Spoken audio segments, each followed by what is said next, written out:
Bonjour les entrepreneurs à succès. Alors dans notre série sur la liberté financière, aujourd'hui nous abordons la troisième partie. Et cette troisième partie est très simplement celle-ci. Pour réussir, vous devez vous démarquer. Vous devez sortir des sentiers battus tout en restant bien sûr dans la légalité, tout en respectant des valeurs et les principes bibliques de gestion des affaires.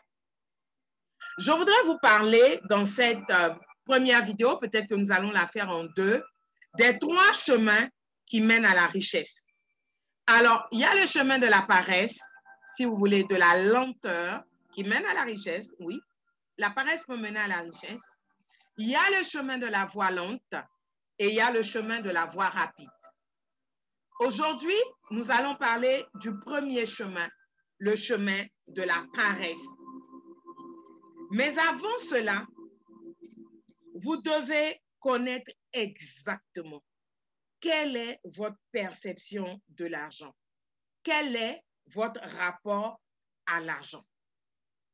Est-ce que vous êtes une personne qui croyait au miracle et au hasard? Est-ce que vous croyez qu'on peut devenir riche qu'à la retraite?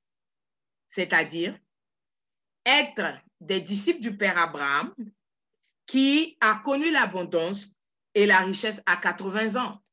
Ce n'est pas négatif, c'est très positif.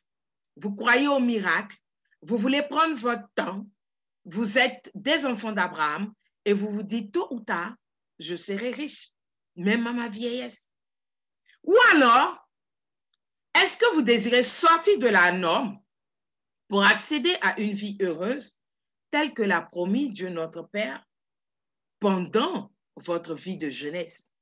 Donc, vous avez deux situations. Je décide d'être riche à la retraite. Je suis disciple de Papa Abraham. Je décide d'accéder à la liberté financière pendant que je suis jeune, d'avoir accès à la vie heureuse maintenant.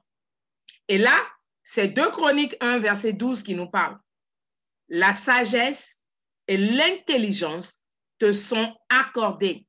Je te donnerai en outre des richesses, des biens et de la gloire, comme n'en a jamais eu aucun roi avant toi et comme n'en aura aucun après toi. Veux-tu être Abraham ou veux-tu être Salomon? Parce que le verset 2 Chroniques 1, verset 12, vous l'avez reconnu, est le verset qui s'adressait au roi Salomon. Que s'est-il passé? En étant un Salomon, vous décidez d'utiliser l'intelligence et la sagesse dont Dieu vous a doté. Et c'est cette intelligence et cette sagesse qui fera de vous un homme riche, une femme riche.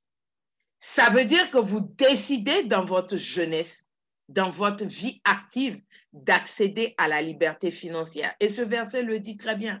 Il lui a donné d'abord l'intelligence et la richesse et ensuite les biens matériels et tout ce qui suit. Et donc, c'est ce que vous devez cultiver. Si vous croyez que l'argent va tomber du ciel, vous allez finir certainement pauvre. Oui, l'or et l'argent appartiennent à Dieu, mais l'argent ne tombe pas du ciel.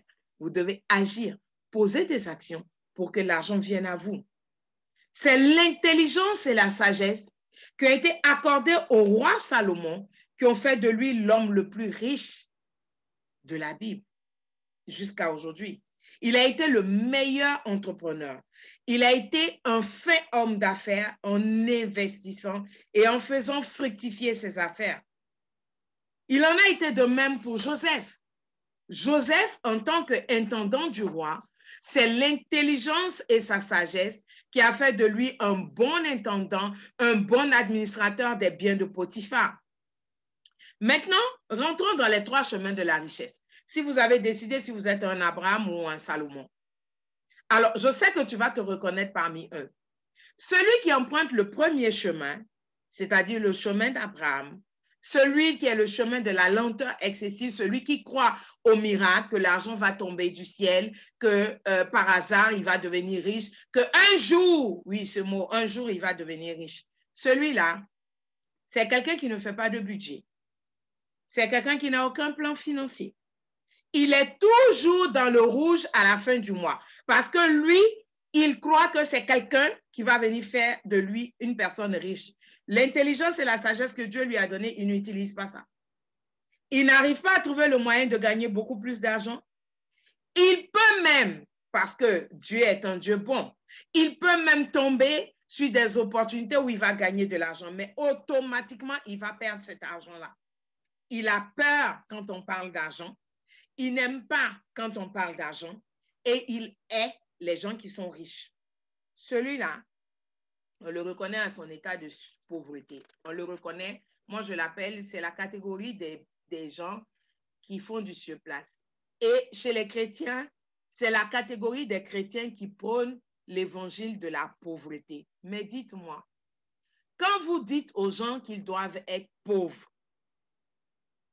qui va construire les églises? Qui va financer les campagnes d'évangélisation pour apporter le message de Christ aux païens? Qui va prendre soin des indigents? Qui va soutenir les malades si vous faites l'évangile de la pauvreté? Dieu vous a donné l'intelligence. Dieu vous a donné la sagesse. À lui appartiennent l'or et l'argent. Donc, il vous a donné aussi l'or et l'argent.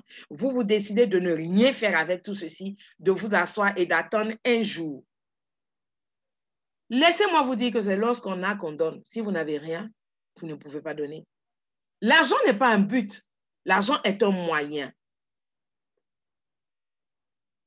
Le malade, il a besoin de prière, mais il a aussi besoin de médicaments. Il a besoin de nourriture saine. Et le moyen, c'est l'argent. Et vous haïssez l'argent. Comment voulez-vous être un témoin de la gloire de Dieu dans votre vie si vous vous présentez miséreux, si vous vous présentez en haillons, si vous-même, vous n'avez pas assez pour manger? Comment est-ce que vous allez donner aux autres? Jésus ne guérissait-il pas de la lèpre pour que l'homme se présente mieux? Mais si avoir présenter une image de quelqu'un de pauvre, plein de plaies, de quelqu'un qui est malade, si c'était bien, pourquoi est-ce que Jésus, qui est notre maître, n'a pas laissé les lépreux tels qu'ils sont? Mais il les a guéris. Et on dit leur peau est devenue lisse et nette et belle à voir. Mais c'est parce que Dieu ne veut pas que nous soyons pauvres, que nous soyons miséreux. Et pourquoi vous, est-ce que vous allez décider d'être miséreux? Qui a dit que Jésus était pauvre? Est-ce que Jésus n'a pas nourri avec 2 pains et 5 poissons? Pourquoi est-ce que Jésus n'a pas laissé cette foule immense-là dans la faim, dans la pauvreté? Si la pauvreté est une bonne chose, je suis désolée de vous le dire.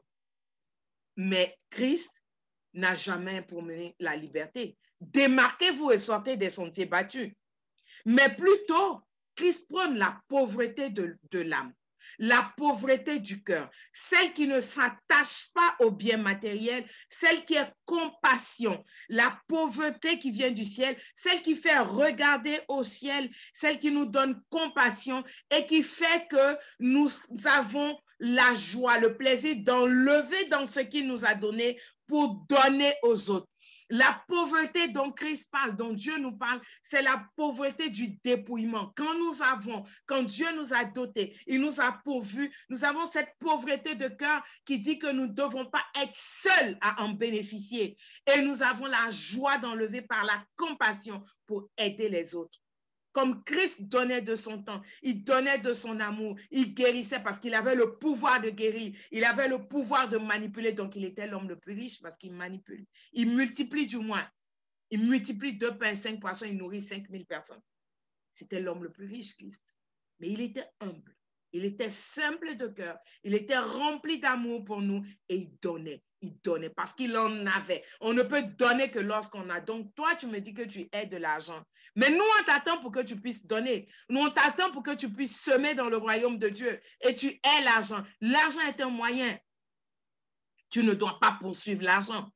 Mais tu dois mettre en place l'intelligence et la sagesse que Dieu t'a donnée pour acquérir des richesses, pour aider les enfants du royaume. Soyez délivrés, vous les chrétiens, de cet esprit de pauvreté et de cet esprit de mendicité. Utilisez les dons que Dieu vous a donnés. Faites-les fructifier, produisez de la richesse et investissez dans le royaume. C'est de cela qu'il s'agit. Des enfants meurent de faim par le monde. Aujourd'hui, j'ai le privilège de représenter une société qui, par mon travail, parce que je recrute des clients, donne une portion de nutrition aux enfants. C'est de cela qu'il s'agit. Quand je gagne, je permets à un enfant d'avoir à manger.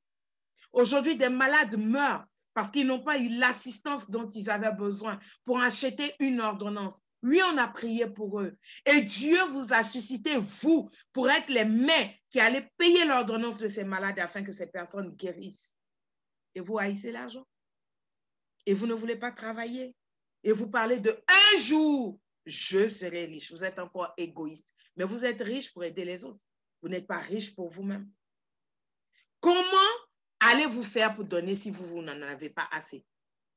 La Bible déclare que l'argent appartient à Dieu. Eh bien, priez chrétiens entrepreneurs afin que Dieu vous en donne.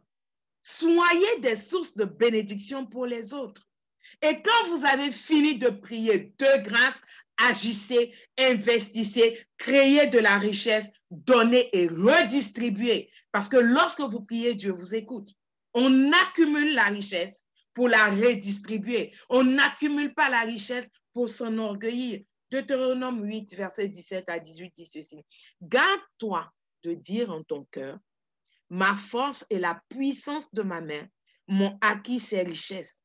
Souviens-toi de l'Éternel, ton Dieu, car c'est lui qui te donnera de la force pour les acquérir, afin de confirmer, comme il le fait aujourd'hui, son alliance qu'il a jurée à tes pères. C'est de cela qu'il s'agit. Ça ne t'appartient pas, la richesse. C'est vrai que tu es en train de travailler pour acquérir la liberté financière, mais c'est pour redonner, c'est pour redistribuer, c'est pour être une source de bénédiction aux autres.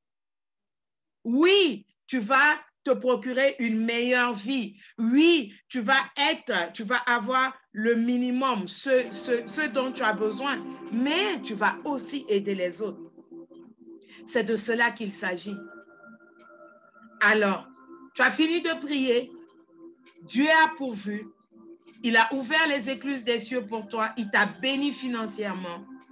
Alors, garde une partie de cela pour entretenir le royaume de Dieu, pour faire du bien autour de toi, pour donner des portions de nutrition à des enfants, pour créer des écoles, pour aider à la construction d'une église, pour financer des actions d'évangélisation, acheter une sono par-ci, aider les serviteurs de Dieu qui ont donné leur vie, qui ont décidé de laisser le travail pour donner leur vie à Dieu, pour apporter la parole du Christ à Dieu. C'est de cela qu'il s'agit.